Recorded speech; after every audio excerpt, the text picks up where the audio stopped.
So, even though KSI has found success in different areas, his music career has been met with a ton of criticism and some real stigma.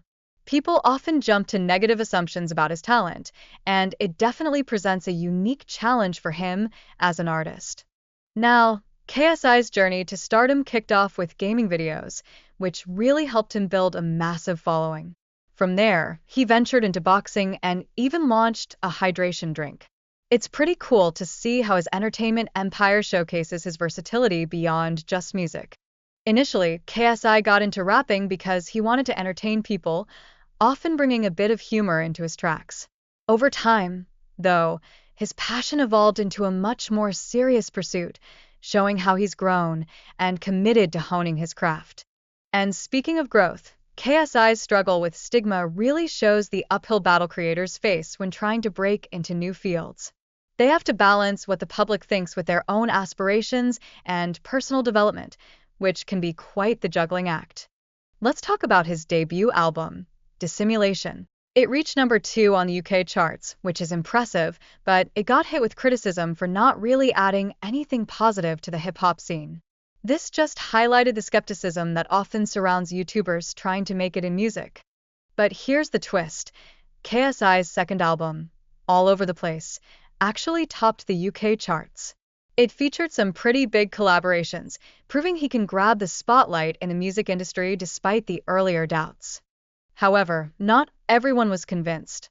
Critics pointed out that KSI was lagging behind some less serious artists in terms of streaming numbers, which really shines a light on just how competitive the music industry can be. Then came the shocker when CoffeeZilla, the internet detective, revealed KSI's involvement in a controversial crypto scheme. This sparked quite the public outrage and raised some serious questions about influencers and their role in the financial markets. Despite putting out new music with high production quality, KSI still faced some tough criticism from both fans and fellow artists. It's a reminder of how quickly public perception can flip in today's digital world. However, his song went on to achieve major popularity, even hitting number 1, which had KSI defending his work against the haters and expressing his frustration along the way. Interestingly, KSI mentioned that he can actually use the hate he receives as a sort of marketing strategy. By embracing the negativity, he's been able to draw even more attention to his music. Now, part of the challenges KSI faces comes from being labeled as a YouTube rapper, and that really complicates his quest for legitimacy in the hip-hop scene. He pointed out how there's a certain discrimination against YouTube artists in mainstream music, which is a real hurdle.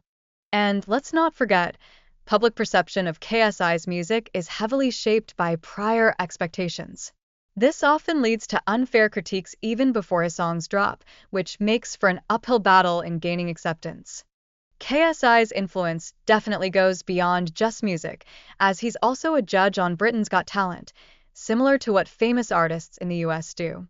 His achievements really highlight just how multifaceted his career has become. At the end of the day, despite all the criticism, KSI has built up a loyal fan base that truly appreciates his unique contributions and his vibrant personality. This support really underscores his significance in the content creation landscape.